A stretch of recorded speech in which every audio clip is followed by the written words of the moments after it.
నల్లగొండ వరం ఖమ్మం నుంచి పట్టభద్రులంతా మల్లన్న నీకే ఓటేస్తాం, ఈసారి ఖచ్చితంగా ఎమ్మెల్సీ అభ్యర్థిగా నిన్నే గెలిపిస్తామంటూ నల్లగొండ వరంగల్ ఖమ్మం ముద్దు బిడ్డలంతా ఈ రోజు తీర్మార్ మల్లన్నకు మద్దతుగా ఉంటున్నారు.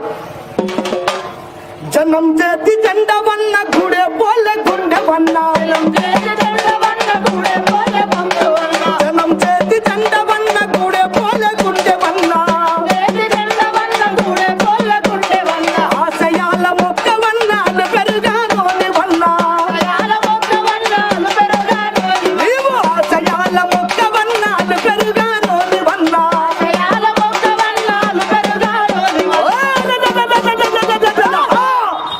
నువ్వు రాజ్యలేని పోరువే, రాజ్యలేని పోరువే, నీవు రణము చేయు బిడ్డవే, రాజ్యలేని పోరువే, రణము చేయు బిడ్డవే, ఆకలికే కలతోటి అలమటించే పేదలకు అనగారిన జనాలకు ఐక్యతను చూపినావు, ఆకలికే కలతోటి అలమటించే పేదలకు అనగారిన జనాలకు ఐక్యతను చూపినావు, యువతను కూడా గట్టి ఉత్తేజాన్ని నింపే, అలాగే గోలాయిగా ఆటలు కట్టించినోడతా, రాజ్యలేని పోరువే, ఆనందము చేయు బిడ్డవే, నీవు రాజ్యలేని పోరువే, ఆనందము చేయు బిడ్డవే, జనము చేతి జెండవన్న గుడే పోలే గుండెవన్న, ఆశయాల మొక్కవన్నాలు పెరుగానోని వన్న,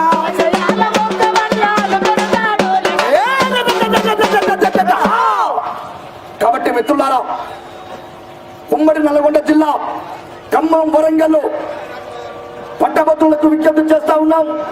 రేపు రానున్న కాలంలో ఎమ్మెల్సీ అభ్యర్థిగా మన తీర్మార్ మల్లన్న సుదీర్ఘ పాదయాత్ర 1650 కిలోమీటర్ల పాదయాత్రతో మన ముందుకు వస్తా ఉన్నాడు. కాబట్టి మీ అమూల్యమైన ఓటు తీర్మార్ మల్లన్నకి వేసి అత్యధికంగా భారీ మెజార్టీతో గెలిపించాలని విజ్ఞప్తి చేస్తా ఉన్నాం మిత్రులారా.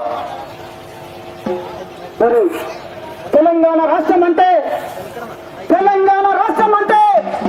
అమరవీరుల త్యాగఫలం, అమరవీరుల త్యాగఫలితంతో సాధించుకున్న తెలంగాణ రాష్ట్రాన్ని ఈ కేసీఆర్ తెలంగాణ రాష్ట్రము ఒక బంగారు రాష్ట్రముగా తీర్చిదిద్దుతామన్న ఈ కేసీఆర్ తెలంగాణ రాష్ట్రాన్ని బంగారు రాష్ట్రము కాదు, తెలంగాణ రాష్ట్రాన్ని బంగారు రాష్ట్రము కాదు, వాళ్ళ కుటుంబాన్ని బంగారు కుటుంబంగా తీర్చిదిద్దుతున్నాడు ఈ కేసీఆర్. ఈ కేసీఆర్ కు బుద్ధి చెప్పాలి.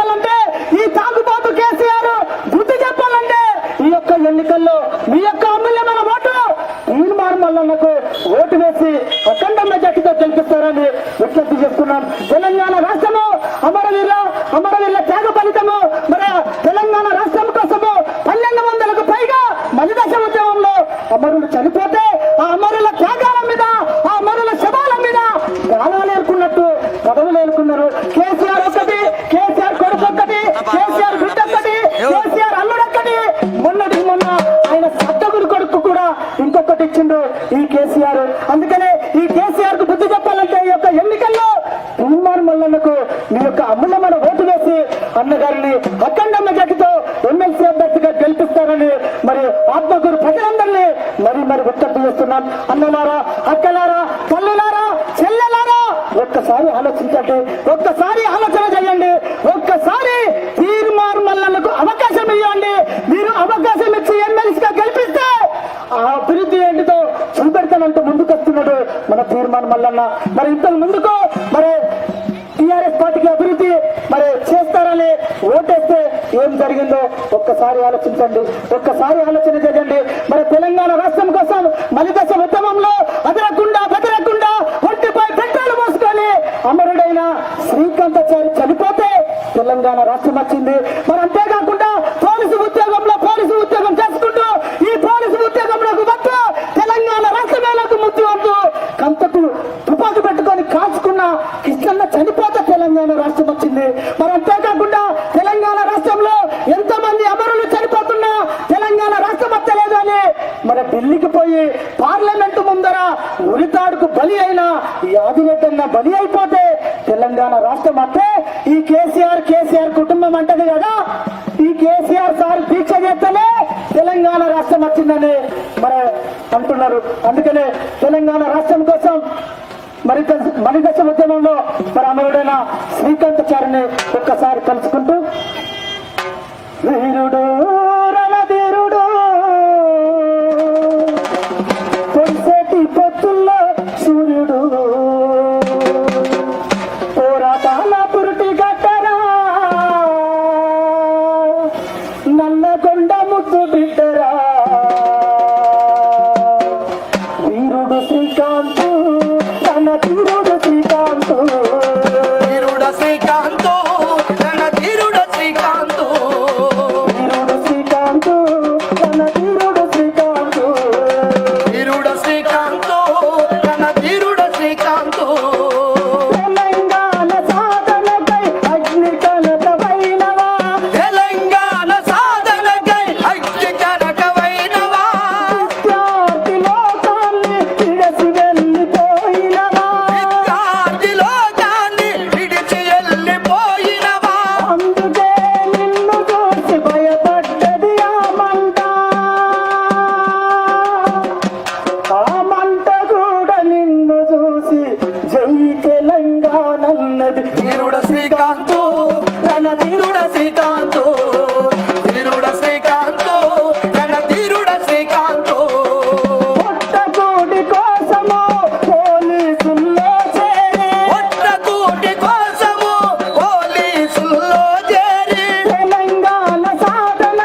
విద్యార్థులు బలిదానం పైన తెలంగాణ రాష్ట్రం అంటే ఈ కేసీఆర్ నేను దీక్ష చెప్తానే కేసీఆర్ నేను దీక్ష చెప్తానే తెలంగాణ రాష్ట్రం వచ్చిందని మరి దెబ్బలిగరేస్తున్నాడు ఈ కేసీఆర్ సారు. ఈ కేసీఆర్ కు బుద్ధి చెప్పాలంటే, ఈ కేసీఆర్ కుటుంబానికి బుద్ధి చెప్పాలంటే మీ యొక్క అమూల్యమైన ఓటు తీర్మానం మల్లన్నకు ఓటు వేసి మరి ఎమ్మెల్సీ అభ్యర్థిగా గెలిపిస్తారని మరి కోరుకుంటూ మరి ఈ అమరుల త్యాగాల మీద, అమరుల శవాల మీద మరి ప్రాణాలు ఏర్పడినట్టు పదవులు ఎట్లా ఏర్పడినారంటే మరి ఆ శ్రీకాంతాచారి చనిపోయాడు. ఆ శ్రీకాంతాచారి మీద, ఆ బలిదానం మీద ఈ కేసీఆర్ ఏ విధంగా సీటెక్కిందంటే, శ్రీకాంత్ బలిదానం ఏమైందో, కేసీఆర్ కు సీఎం కుర్చీ అయ్యిందో, పోలీసు కిష్టయ్య తూట ఎక్కడ పోయిందో, కొడుకు కేటీఆర్ కు ఐటీ మినిస్టర్ అయ్యిందో, చెల్లెమ సువర్ణ ఆత్మ ఏమైందో, బిడ్డ కవితమ్మ బంగారు బతుకమ్మై ఊరేగుతుందో, తమ్ముడు యాదిరెడ్డి ఆత్మ ఏమైందో, అల్లుడు హరీశురావు కాకతీయ మిషన్లల్లా కమిషన్ అయ్యిందో, అమరవీరుల త్యాగం అటియాసమా, నీ పామోజు చుట్టూరా కంచ కోసమా, అమరవీరుల త్యాగం అటియాసమా, నీ పామోజు నాతూరు కంచ కోసమా, అమరవీరుల త్యాగం అటియాసమా, నీ పామోజు చుట్టూరా కంచ కోసమా, అమరవీరుల త్యాగం అటియాసమా,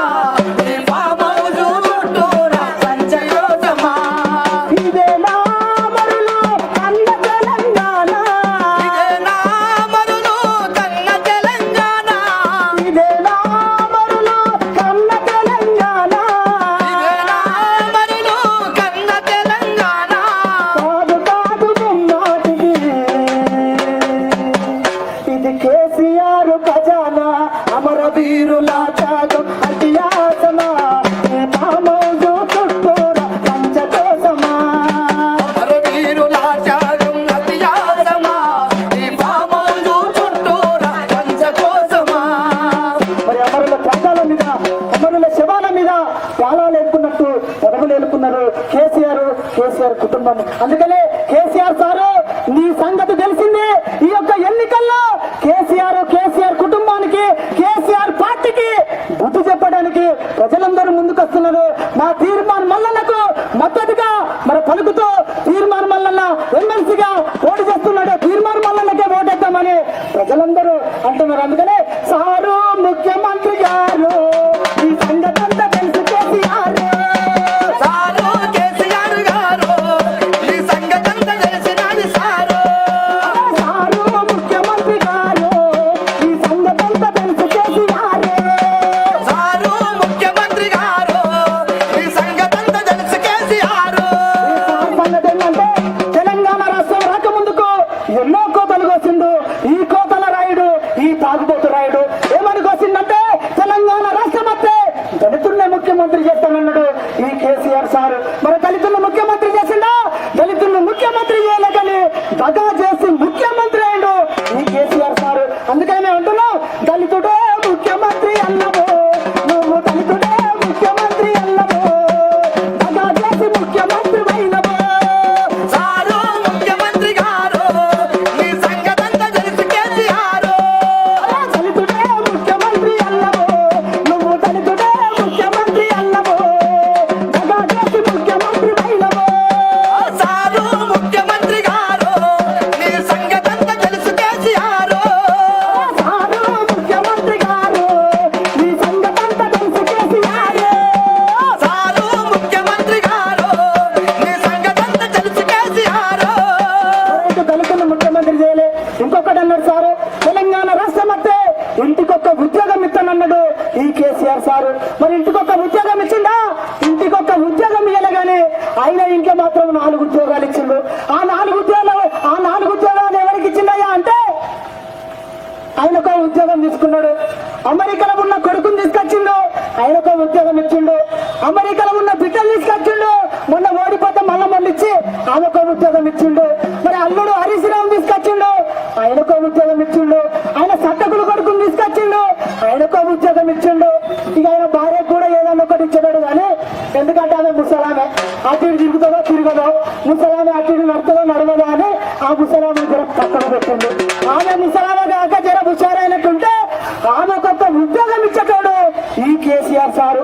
అందుకని మేము అంటున్నాం, ఇంటికో ఉద్యోగం వల్లము, నువ్వు ఇంటికో ఉద్యోగం వల్లము, నీ ఇంట్లో 3 ఉద్యోగాలు ఇచ్చిన సారు ముఖ్యమంత్రి గారు ఈ సంగతంతా తెలుసు కేసీఆర్.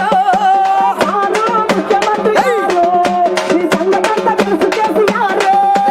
సారు ముఖ్యమంత్రి గారు ఈ సంగతంతా తెలుసు కేసీఆర్.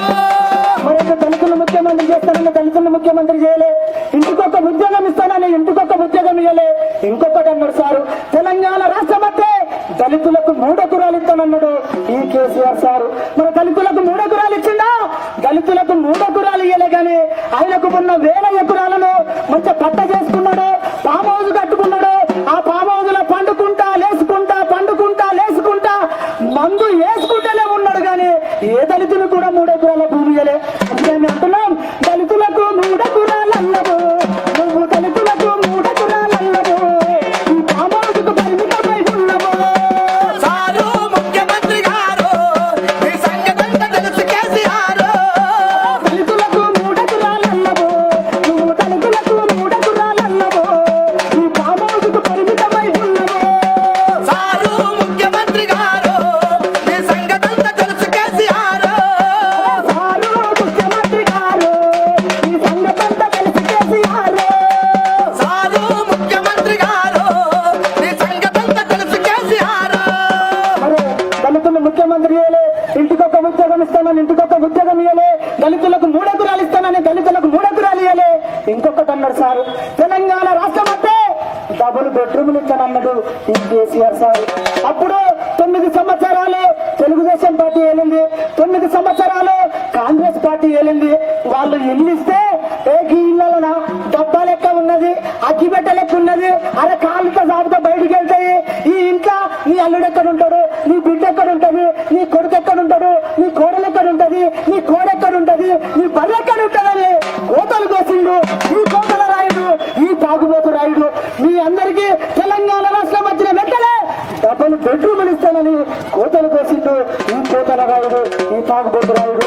ఎందుకంటే పొద్దుగాల లేవంగానే ఒక మాట మాట్లాడతాడు, పొద్దుగానే ఒక మాట మాట్లాడతాడు ఈ కేసీఆర్ సారు. ఎందుకంటే తాగినప్పుడు ఒక మాట, తాగినప్పుడు ఒక మాట మాట్లాడతాడు ఈ కేసీఆర్ సారు. అందుకనే ఈ కేసీఆర్ కు బుద్ధి చెప్పాలంటే, ఈ కేసీఆర్ కు కుటుంబానికి బుద్ధి చెప్పాలంటే, ఈ కేసీఆర్ పార్టీకి బుద్ధి చెప్పాలంటే ఈ యొక్క అమూల్యమైన ఓటు మరి ఎమ్మెల్సీ అభ్యర్థిగా పోటీ చేస్తున్న మన తీర్మార్ మల్లలకు మీ యొక్క అమూల్యమైన ఓటు వేసి మన అన్నగారిని అఖండ మెజార్టీతో గెలిపిస్తారని మరి విజ్ఞప్తి చేస్తున్నాం. తీన్మార్ మల్లన్న మన ఆత్మకూరు గ్రామానికి వచ్చినాడు. మరి కొద్దిసేపట్లో మల్లన్న ఇక్కడికి రాబోతున్నాడు కాబట్టి మీ అమూల్యమైన ఓటు వేసి ఎమ్మెల్సీగా తీన్మార్ మల్లన్న గెలిపించాల్సిన కోరుకుంటూ, వెయ్యరా ఓటయ్యరా ఎమ్మెల్సీకి అన్నా మల్లన్నను గెలిపించేటందుకు, వెయ్యరా ఓటయ్యరా ఎమ్మెల్సీకి అన్నా మల్లన్నను గెలిపించేటందుకు, వెయ్యరా ఓటయ్యరా ఎమ్మెల్సీకి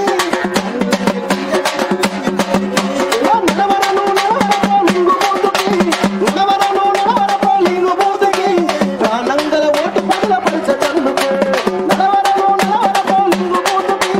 ప్రాణంగల ఓటు బలపరచటందుకు, సీరలు రైకలు వర్షిత మురిసిపోకురా, వాడు సీరలు రైకలు వర్షిత మురిసిపోకురా, మాయ మాటలకు నువ్వు మోసపోకురా, వాళ్ళ మాయ మాటలకు నువ్వు మోసపోకురా.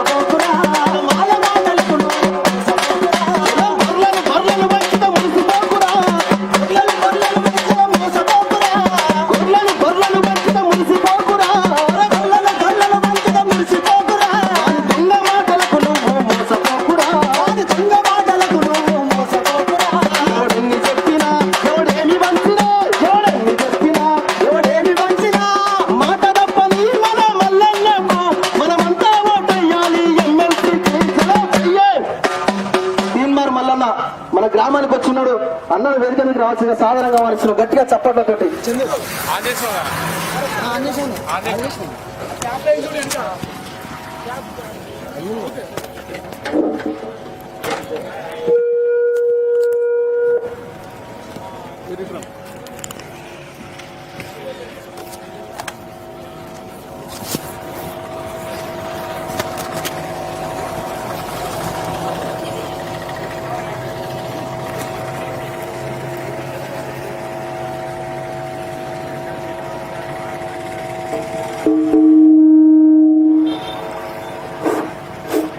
హలో హలో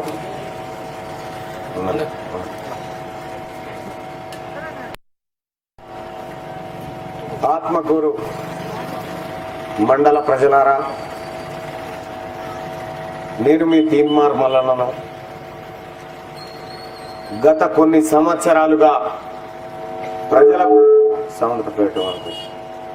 సమస్యల మీద పోరాటం చేస్తూ ప్రజలకు జరుగుతున్నటువంటి అన్యాయాలను వెలికితీస్తూ ఎప్పటికప్పుడు ప్రజలను మేల్కొల్పడానికి క్యూ న్యూస్ ద్వారా ప్రశ్నిస్తూ ప్రభుత్వం చేస్తున్నటువంటి తప్పులను ఎత్తి చూపుతున్నటువంటి వ్యక్తిని.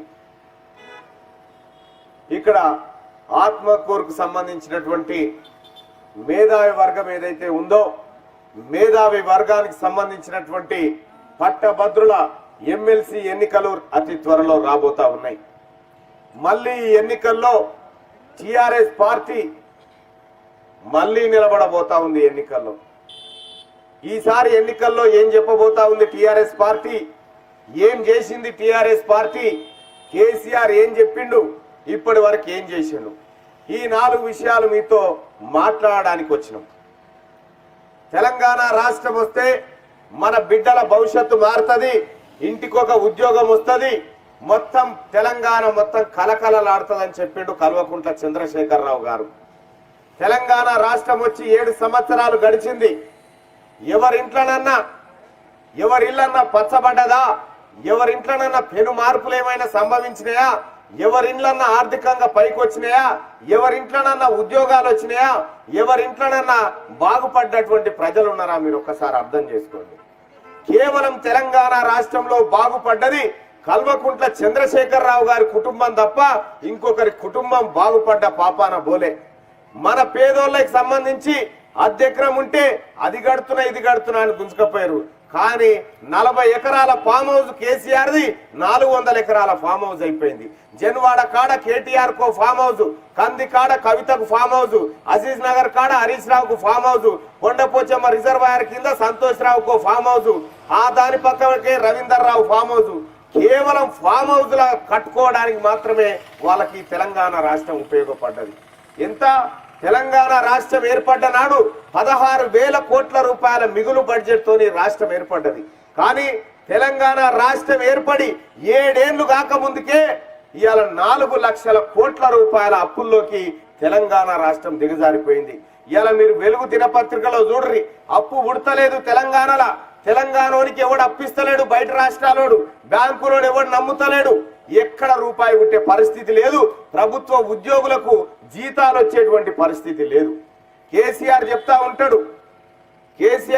ఉంటాడు ఈ నిన్న మొన్న పుట్టిన తెలంగాణని ఇప్పుడే అంబాడుతుంది, బుడిబుడి అడుగులేస్తుంది తెలంగాణ అని చెప్తాడు. మరి బుడిబుడి అడుగులేసేటప్పుడే 4 లక్షల కోట్ల రూపాయల అప్పులు చేసి పెడితే మోస్తదా ఈ తెలంగాణ అని మీరు ఒక్కసారి ఆలోచన చేయండి. మన ఊళ్ళో ఎవరన్నా ఒక ఆయనకు అప్పిస్తాం, అప్పు కట్టకపోతే ఏం చేస్తాం? మళ్ళీ ఇస్తాం ఆయనకు. ఊళ్ళు ఎవడి అడిగి ఆయనకు ఏ పరాన ఆయనకు ఎగ్గొచ్చిండ్రా, మనం ఇచ్చినా మనకి కూడా పోతాయి అంటాడు. ఇగో కేసీఆర్ గట్ట తయారు చేసిండు ఇప్పుడు తెలంగాణని.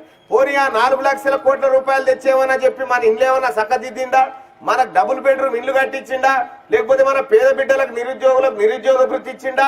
లేకపోతే ఇంట్లో ఇద్దరికి ఏమైనా పింఛన్లు ఇచ్చిండా? లేకపోతే రోడ్లు ఏమైనా చక్కదానం చేసిండా? లేకపోతే మనకి ఏమైనా లోన్లు ఇచ్చిండా? ఏమైనా చేసిండా? ఇక ఆయన ఇచ్చేటి 2 ముచ్చట్లు ఉంటాయి. ఒకటి ఏంది, 2000 ఇస్తుండు మా పెద్ద కొడుకు కేసీఆర్ అనో ముసలామే. 2000 రూపాయలు ఇచ్చిండు, కరెంటు బిల్లు పెంచిండు. 2000 రూపాయలు ఇచ్చిండు, ఇంటి పన్ను పెంచిండు. 2000 రూపాయలు ఇచ్చిండు, ఇది ఏంది ఎల్ఆర్ఎస్ ల పేరుతో మళ్ళీ వసూలు చేసుకొని పోయిండు. నీ కొడుకు రావాల్సినటువంటి ఫీజు రియంబర్స్మెంట్ 30,000 ఆపిండు, నీ కొడుకు రావాల్సిన స్కాలర్షిప్లు 30,000 ఆపిండు, నీ కొడుకు రావాల్సినటువంటి హాస్టల్ సౌకర్యాలు బస్ రవాణా ఛార్జీలకు సంబంధించి అవో 20,000, 80,000 నీ కొడుకు వచ్చేది ఉంటే నీ కొడుకు దాంట్లోకే 2,000 తీసి నీకు ఇచ్చిండు, 78,000 జేబులేసుకొని పోయిండు. ఇగో ఇది కథ. గ్యాస్ బుడ్ల ధరలు పెరగలేదా, కరెంటు ఛార్జీలు పెరగలేదా, అన్ని పెరిగినాయి. ఇక ఇంకొక మాట చెప్తాడు, రైతు బంధు ఇస్తున్న రైతు బాంధవుడు కేసీఆర్ 4,000 రూపాయలు ఇస్తున్నాయా పంటకని చెప్తాడు. 4,000 రూపాయలు నీకు ఇచ్చిండు, క్వార్టర్ సీసాలు బీర్ సీసాల ధరలు పెంచిండు, ఇట్లు ఇచ్చిండు అట్లా ఎత్తుకొని పోయిండు. ఇక చూడు ఈ ప్రజలారా ఏం జరుగుతుందో ఈ తెలంగాణ రాష్ట్రంలో. తెలంగాణ రాష్ట్రం మొత్తం అతలాకుతలం అయిపోయింది. కుక్కకు పెత్తనం ఇస్తే కుండలు వలగొట్టినట్టు ఈ కేసీఆర్ కావలి కుక్కనై ఉంటా అని చెప్పిండు మనకు. కావలి కుక్క కరిసే కుక్క లెక్క తయారైపోయింది. తెలంగాణ రాష్ట్రం తెరలైపోయింది. నిరుద్యోగులకు ఉద్యోగాలు లేవు, ఒక్క నోటిఫికేషన్ లేదు. 2014 నుంచి ఇప్పటిదాకా ఒక్క డిఎస్సి భర్తీ చేయని దద్దమ్మ ప్రభుత్వం ఒక తెలంగాణ రాష్ట్రంలోనే ఉంది. ఒక్కసారి ఆలోచన చేయండి. ఒక్క ప్రభుత్వ ఉద్యోగి కన్నా 2014 నుంచి ఒక ప్రభుత్వ టీచర్ కన్నా ప్రమోషన్ వచ్చిందా మీరు ఒక్కసారి ఆలోచన చేయరి. నిరుద్యోగ భృతిస్తాను నేను చెప్పినా కేసీఆర్ చెప్పిండా? కేసీఆర్ చెప్పిండు.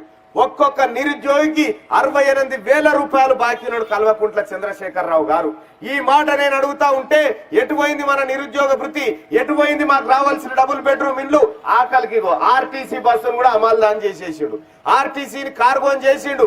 ఓలెక్ట్రా అని ఆ మెగా కృష్ణారెడ్డికి కంపెనీ అమ్మి ఇప్పుడు ఈ ఆర్టీసీని ఆయన చేతిలో పెడతారట. రేపు పొద్దుగాల ఆయన వస్తే ఈ ఆర్టీసీ బస్సు రాదు, రేపు మెగా కృష్ణారెడ్డి బస్సు వస్తుంది, 6 రూపాయలకు తక్కువ లేదు, ఎక్కితే ఎక్కువ దిగితే దిగాని అంటాడు. ఇక ఇటువంటి కార్యక్రమానికి తెరదీశాడు. మొత్తం నేను చెప్తా ఉన్నా, తెలంగాణ రాష్ట్రం తెరలైపోయిందన్నా.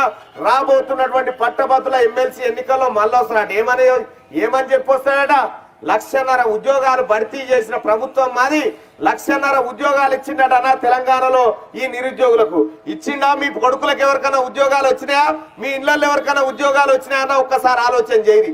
కేసీఆర్ ఇంట్లో ఉద్యోగాలు వచ్చినాయి. కేసీఆర్ బిడ్డే పార్లమెంట్ ఎన్నికలలో ఓడిపోయింది. మొన్నటిసారి ఓడిపోతే ఏడాది ఖాళీగా ఉంది, ఇంట్లో ఏడ్చుకుంటా కూర్చుంది. ఒక నిరుద్యోగి లెక్క తయారైపోయింది. తన బిడ్డకు ఉద్యోగం పోతే ఏడాది లోపలనే తన బిడ్డను ఎమ్మెల్సీగా నిజామాబాద్ నుంచి మళ్ళా ఎన్నిక చేపించిండు. కేసీఆర్ కు తన బిడ్డ మీద ఉన్న ప్రేమ మన బిడ్డల మీద ఉన్నదా? మీరు ఒకసారి ఆలోచన చేయరి. చచ్చిపోయింది మనోళ్ళు, ఆత్మ బలిదానాలు చేసింది మనోళ్ళు, కానీ పదవులు అనుభవిస్తుంది కేసీఆర్. ఈ ఆత్మకూరు మండలంలో ఏ ఒక్క బిడ్డనన్నా రోజుకు 18,000 రూపాయలు సంపాదించేటోళ్ళు ఉన్నారా అన్న? ఒక్క రోజుకు 18,000 రూపాయలు సంపాదించేటోళ్ళు ఈడేనన్నా ఉన్నారా ఆత్మకూరులో? ఉంచి ఒక్కసారి చేయలేపురన్న వాళ్ళ ముఖం చూసుకుంటా. కానీ కేసీఆర్ ఒకరోజు జీతం 18,000 రూపాయలు. 18,000 రూపాయలు కేసీఆర్ ఒకరోజు జీతం. కేసీఆర్ కు ఒక్క నెలకు 4,50,000 రూపాయలు జీతం తీసుకుంటుండు. కావలి కుక్కకు 4,50,000 రూపాయలు ఇచ్చి సాత్తున్న బంగారు తెలంగాణ మనది. అది ఆపవే. కావలి కుక్కకు 4.5 లక్షల రూపాయల జీతం ఇచ్చుకొని పెంచుకుంటున్న బంగారు తెలంగాణ బతుకులు మనకి. ఒక్కసారి ఆలోచన చేయండి అన్న. కేసీఆర్ ఇంటోళ్లకు ఒక్క నెలకు 1 తారీఖు నాడు, 1st తారీఖు నాడే, ప్రతి నెల 1st తారీఖు నాడు 16,80,000 రూపాయల జీతాలు పోతున్నాయి వాళ్ళ ఇంట్లకు. మన సొమ్మే అది. మీరు కడుతున్నటువంటి కోటర్ సీసా మీద కడుతున్నటువంటి పన్నులు, పెట్రోల్ మీద పన్నులు, గ్యాస్ బుడ్ల పన్నులు, ఈ పైసల్లోంచి 16,80,000 రూపాయలు కల్వకుంట్ల చంద్రశేఖరరావు కుటుంబానికి పోతా ఉన్నాయి. కనీసం మన పేదోనింటికి 1,600 రూపాయలన్న జీతం వస్తుందా? మీరు ఒక్కసారి ఆలోచన చేయరన్నా. ఈ తెలంగాణ రాష్ట్రం వస్తే 1,49,000 ఉద్యోగాలు ఖాళీలు ఉన్నాయని చెప్పి లెక్కలు తేల్చింది. కానీ కల్వకుంట్ల చంద్రశేఖరరావు ఆ ఉద్యోగాలు భర్తీ చేస్తే పేదోడు తెల్లగైతాడు, వాడు తెల్ల బట్టలు వేసుకొని తిరుగుతాడు, నాకు గులాంగిరి చేయడనుకొని ఉద్యోగాలు భర్తీ చేస్తలేడు. మరి నేను అడుగుతా ఉన్నా, అయ్యా మీ ఇళ్లల్లో పెన్షన్ ఇస్తా ఉన్నాడు కేసీఆర్, 2,000 రూపాయలు పెన్షన్ ఇస్తున్నాడు. ఇటున్నటువంటి ఎమ్మెల్యేలు ఆ లీడర్లు వచ్చి చెప్తారు, కేసీఆర్ నీకు 2,000 రూపాయల పింఛన్ ఇస్తున్నాడు. కేసీఆర్ అయ్యా జాగిరా? వాళ్ళ ఇంట్లోకి ఏం ఫామ్ హౌస్లకి ఏం తెచ్చిస్తున్నాడు పైసలు? మన పైసలే. ఇక ఇంకొక విషయం చెప్తా. ఏం చెప్తుడు కేసీఆర్? మరి మా ఇంట్లో 2 ముసలోళ్ళు రయ్యా, పెన్షన్ ఒకరికే ఇవ్వబడితే ఎట్లా అంటే, ఒక్కింట్లో ఒకటే పెన్షన్ ఇస్తారండి కేసీఆర్ చెప్తున్న మాట. ఒక్కింట్లో ఒకటే పెన్షన్ ఇస్తాడని కేసీఆర్ చెప్తా ఉన్నాడు. మరి తీన్మార్ మల్లన్న ఏమంటుడు? ఆవురన్ ఆయన మా ఇళ్లలో ఒక్కింట్లో ఒకటే పెన్షన్ అన్నప్పుడు మరి ఒక్కింట్లో ఒకటే మంత్రి ఉండాలి కదా అని నేను అడుగుతా ఉన్నా. తప్పేముంది ఇలా? అంతేనా కాదా? ఒక్కింట్లో ఒక పింఛన్ ఇచ్చినప్పుడు ఒక్కింట్లో ఒకడే మంత్రి ఉండాలని నేను అడుగుతా ఉంటే ఆ తీన్మార్ మల్లన్న ప్రశ్నిస్తాడా? తీన్మార్ మల్లన్న ఈ కుంభకోణాలు బయట పెడతాడా? మేము ఎంత తింటేంది, మేము ఎంత మింగితేంది, మేము ఎన్ని పదవులు అనుభవిస్తేంది, మేము తెలంగాణ జనాన్ని భూములు ఎన్ని కబ్జాలు పెడితేంది, అది మా ఇష్టం మా రాజ్యం అన్నట్టు. వెనుకటి ఎట్లుండన్నా దొరలు ఉన్నప్పుడు ఊర్ల పొంట చెప్పులు చేతిలో పట్టుకొని లుంగి కిందికి ఇడిచిపెట్టి తువ్వాల సంకల పెట్టుకొని నడిచిన రోజులు మీకు యాదికే ఉంటాయి. అవి ఆ రోజు తీసుకొచ్చిండు మళ్ళా కల్వకుంట్ల చంద్రశేఖరరావు. దొరల పెత్తనం తీసుకొచ్చింది తెలంగాణ రాష్ట్రంలో. కొట్లాడింది తెలంగాణ కోసం ఆత్మ బలిదానాలు చేసింది మన బిడ్డలు. 1200 శరీరాలు మనవి గాలిపోతే కేసీఆర్ కుర్చీ మీద ఎక్కి కూర్చున్నాడు. ఇంత పెద్ద తెలంగాణ ఉద్యమంలో కేసీఆర్ ఒంట్లకే ఒక రక్తం సుక్క కింద పడ్డాదన్న.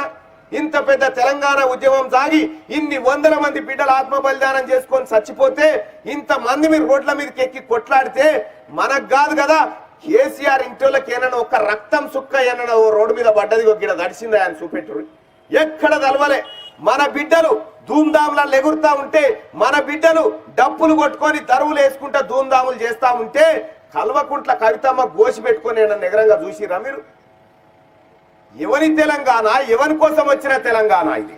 మనం కష్టపడితే ఈయన కాసినక్కల పాలు చేసినట్టు మనం కష్టపడి తెచ్చినటువంటి తెలంగాణ ఈ దొంగల పాలు అయిపోయింది. 100 ఎకరాలు కబ్జా పెట్టిరు.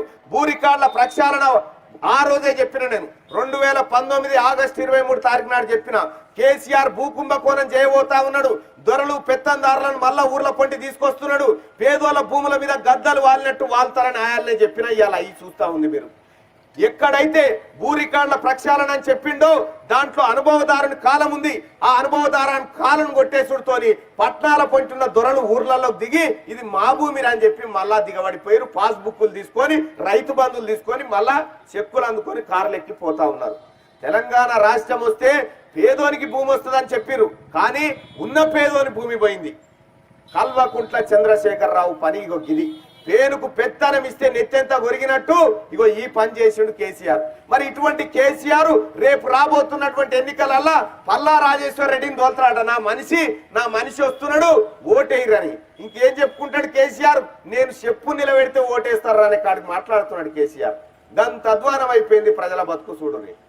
కేసీఆర్ పల్లా రాజేశ్వర రెడ్డిని నిలబెడతాడట. నిలబెట్టి ఇక మీకు లక్షల ఉద్యోగాలు ఇస్తామని చెప్తా ఉన్నాడు.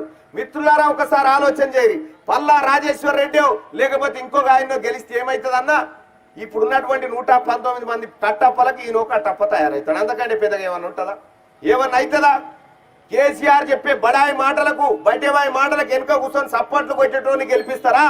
అట్టెట్టరా మా ఉద్యోగాలు ఎటుపోయినాయి, మాకు రావాల్సిన సంపద ఎటు కొల్లగొట్టామని చెప్పి ప్రశ్నించటోని గెలిపిస్తారా? మీరే ఆలోచన చేయండి అని చెప్పి నేను పట్టభద్రులకు విజ్ఞప్తి చేస్తా ఉన్నా. అన్నలారా, ఈ ఆత్మకూరులో ఉన్నటువంటి విద్యావంతులు మేధావులు చదువుకున్న వాళ్ళందరినీ నేను విజ్ఞప్తి చేస్తా ఉన్నా. రాబోతున్న పట్టభద్రుల ఎమ్మెల్సీ ఎన్నికల్లో తీన్మార్ మల్లన్న పోటీ చేస్తుండని తెలవంగానే వెంటనే గ్రూప్ 4 నోటిఫికేషన్ సంబంధించిన ఫలితాలు విడుదల చేసిండు. వెంటనే ఇంకా ఏం చెప్తా ఉన్నాడు? ప్రభుత్వ ఉపాధ్యాయులకు సంబంధించి, ప్రభుత్వ ఉద్యోగులకు సంబంధించి వాళ్ళకు రావాల్సినటువంటి కూలి, వాళ్ళకు రావాల్సిన డిఏ వాళ్ళకిచ్చి, వాళ్ళు కష్టపడ్డటువంటిది వాళ్ళకిచ్చి శుభవార్త అని చెప్తా ఉంటాడు. ఇప్పుడు పొద్దుతో తానికి కూలికి పోతాం. కూలికి పోయిన తర్వాత సాయంత్రం కూలి పైసలు తెచ్చుకుంటామా లేదా? తెచ్చుకుంటాం కదా. ఇప్పుడు ఈ ప్రభుత్వ ఉద్యోగులకు టంచన్గా రావాల్సినటువంటి కూలి అట, వాళ్ళ కష్టపడ్డ కూలి వాళ్ళ చేతిలో పెట్టి శుభవార్త మీకు కూలి ఇస్తున్నా అని చెప్తాడట. ఇగో ఇది కేసీఆర్ కథ. ఇది కేసీఆర్ కథ. ఇగరం తప్పిన పీన్గే మోస్టోన్ మీద బయలుకు పోయినట్టు ఎవరి మీద ఎవడు కూర్చున్నాడో ఒక్కసారి ఆలోచన చేయండి అని చెప్పి చెప్తా ఉన్నా ప్రజలారా. ఈ తెలంగాణ రాష్ట్రంలో తీన్మార్ మల్లన్నకి ఇవన్నీ అడుగుతా ఉన్నాడు. తీన్మార్ మల్లన్న ఈ లెక్కలన్నీ బయట పెడతా ఉన్నాడని 19 కేసులు పెట్టిండు కేసీఆర్ నా మీద. 19 కేసులు పెట్టి నన్ను జైలుకు పంపాలని చూసిండు. కానీ మీ అందరి ఆశీర్వాదంతో ఆ న్యాయస్థానాల పుణ్యాన, బాబాసాహెబ్ అంబేద్కర్ పుణ్యాన ఇలా బయట తిరిగి మళ్ళా నిజాలే చెప్తా ఉన్నా ప్రజలకు. అన్నలారా ఒకసారి ఆలోచన చేయండి. తీన్మార్ మల్లన్న పోతే, తీన్మార్ మల్లన్న అడిగితే ఏ పార్టీ టికెట్ ఇయ్యదన్నా? మీరు ఒక్కసారి ఆలోచన చేయండి. కానీ నేను పార్టీలను భుజాల మీద మోయాలనుకోవట్లేదు, కేవలం ప్రజలను మాత్రమే నా భుజాల మీదకి ఎక్కించుకోవాలనుకుంటున్నా. అందుకోసమే మీ మధ్యలో వచ్చి నిలబడ్డా. నాకు టిఆర్ఎస్ పార్టీ అంటే కోపం కాదు, కాంగ్రెస్ అంటే కోపం కాదు, బీజేపీ అంటే కోపం కాదు. టిఆర్ఎస్ పార్టీలో ఉన్న కార్యకర్తకు అన్యాయం జరిగినా తీన్మార్ మల్లన్ననే అడుగుతాడు. వారి తరఫున కాంగ్రెస్ పార్టీ కార్యకర్తకు అన్యాయం జరిగినా తీన్మార్ మల్లన్ననే అడుగుతాడు. బీజేపీలో ఉన్నటువంటి కార్యకర్తకు అన్యాయం జరిగినా తీన్మార్ మల్లన్ననే అడుగుతాడు. నాకు కావాల్సింది పార్టీ పెద్దలు కాదు, అందులో ఉన్నటువంటి అమాయకమైనటువంటి ప్రజలు కావాలి, వాళ్ళకు మెరుగుదల కావాలి, వాళ్ళ జీవితాల్లో మెరుగు రావాలని చెప్పి నా ప్రయత్నం. దయచేసి అన్నలారా ఒక్కసారి ఆలోచించండి. రాబోయే పట్టభద్రుల ఎమ్మెల్సీ ఎన్నికల్లో గెలిపిస్తే తీన్మార్ మల్లన్న ఒక వాగ్దానం చేసిండు. ఈ మాట ఇవాళ ఆత్మకూరు గడ్డ మీదుగా నేను మళ్ళా చెప్తా ఉన్నా. తీన్మార్ మల్లన్నను గెలిపిస్తే ఇప్పుడున్నటువంటి ఎమ్మెల్యేలను ఎంపీల సంగతి చూస్తా ఉన్నారు. 2000 రూపాయల కోటు కొని కబ్జాలు, భూదందాలు, కుంభకోణాలు ఒక్కటి కాదు, ఒక్క లెక్క కాదు. కానీ తీన్మార్ మల్లన్నను గెలిపిస్తే నేను చచ్చిపోయేటప్పుడు అంగీలాగు 2 నా ఆస్తులుగా ఉండాలి, తదిమదంతా ప్రజలేదని చెప్తున్నటువంటి మాట మీరు ఒక్కసారి గమనించాలి. ఈ రాబోయే పట్టభద్రుల ఎమ్మెల్సీ ఎన్నికల్లో ఒక్క అవకాశం ఇచ్చి ఈ ఆత్మకూరు ప్రజలంతా ఆశీర్వదిస్తే మీ బిడ్డగా పనిచేస్తా, మీకు రావాల్సిన పింఛన్ పోయిందని అడుగుతా, నీ కొడుకు రావాల్సిన ఉద్యోగం ఏడిపోయిందని అడుగుతా, నీ కాంట్రాక్ట్ ఉద్యోగులు ఎందుకు రెగ్యులరైజ్ అయితే లేరు అడుగుతా, నీ బిడ్డకు రావాల్సిన చదువు ఏమైందని అడుగుతా, నీ కేజీ టు పీజీ ఏమైపోయింది, ప్రభుత్వ టీచర్ల ప్రమోషన్లు ఏమైపోయినాయి, ప్రైవేట్ ఉపాధ్యాయుల పరిస్థితి ఎందుకు ఇట్లొచ్చిందని అడుగుతా అని చెప్పి నేను మీ అందరికి హామీ ఇస్తా ఉన్నా. మీ బిడ్డగా పనిచేస్తా. ఇక నాకు ఇక్కడ షెడ్యూల్లో లేదు, నా పాదయాత్ర పరకాల మీదుగా ఉంది. అయినా ఆత్మకూరు ప్రజలను కలుసుకోవాలన్న ఉద్దేశంతో ప్రత్యేకంగా మీ దగ్గరికి వచ్చిపోతా ఉన్నా. సోదరులారా, ఒక్క అవకాశం ఇచ్చి చూడండి. ఇన్ని రోజులు దొంగలకు సర్ది కట్టినట్లయిపోయింది మన పరిస్థితి. ఒక్కసారి మీ బిడ్డకు, మీ ఇళ్లలో పెరిగిన బిడ్డకు, మీ పేదింటి బిడ్డకు అవకాశం ఇచ్చి చూడండి. మీ జీవితాలు మార్చేటువంటి అవకాశం నేను సృష్టిస్తా అని చెప్పి తెలియజేస్తా ఉన్నా. మీ బిడ్డల భవిష్యత్తును నేను తయారు చేస్తా అని చెప్పి తెలియజేస్తా ఉన్నా. ఇక ఇంకో మాట, మా కోదండరామ్ సార్ ఉన్నాడు. పాపం సార్ దగ్గర పోయిన నేను, సారు ఎట్లా సార్ ఈ పేదోళ్లకు ఉద్యోగాలు లేకపోయా, ఈ బిడ్డలంతా ఏజ్ బార్ అయిపోతున్నారు, ఉద్యోగాలు లేవు, పిల్లని వడిస్తలేడని చెప్పి పోతే ఆయన ఏమంటాడు, ముందుగా నాకో ఉద్యోగం రాని నేను పోటీ చేస్తాను వస్తా ఉన్నాడు. రిటైర్ అయిపోయినటువంటి సారు ఇంత కోరిక మీద ఉంటే మరి పసి బుగ్గలు, పాల బుగ్గలు ఉన్నటువంటి తెలంగాణ, బంగారు తెలంగాణని కలలు కంటున్న పేదోని బతికి ఏం కావాలని ఆలోచన చేయమని కోరుతా ఉన్నా. దయచేసి ఒక్క అవకాశం ఇవ్వండి. కేసీఆర్ తిన్నటువంటి 1,00,000 కోట్ల రూపాయలు కక్కిచ్చే జిమ్మేదారి నాది, కేసీఆర్ కుటుంబాన్ని చెర్లపల్లి జైల్లో కూర్చుండబెట్టే జిమ్మేదారి నాదని చెప్పి తెలియజేసుకుంటూ ఈ అవకాశం ఇచ్చినటువంటి ఆత్మకూరు గ్రామ ప్రజలకు, మండల ప్రజలకు పేరు పేరున ధన్యవాదాలు తెలియజేసుకుంటూ ముగిస్తా ఉన్నా. ధన్యవాదాలు తెలియజేస్తా ఉన్నా.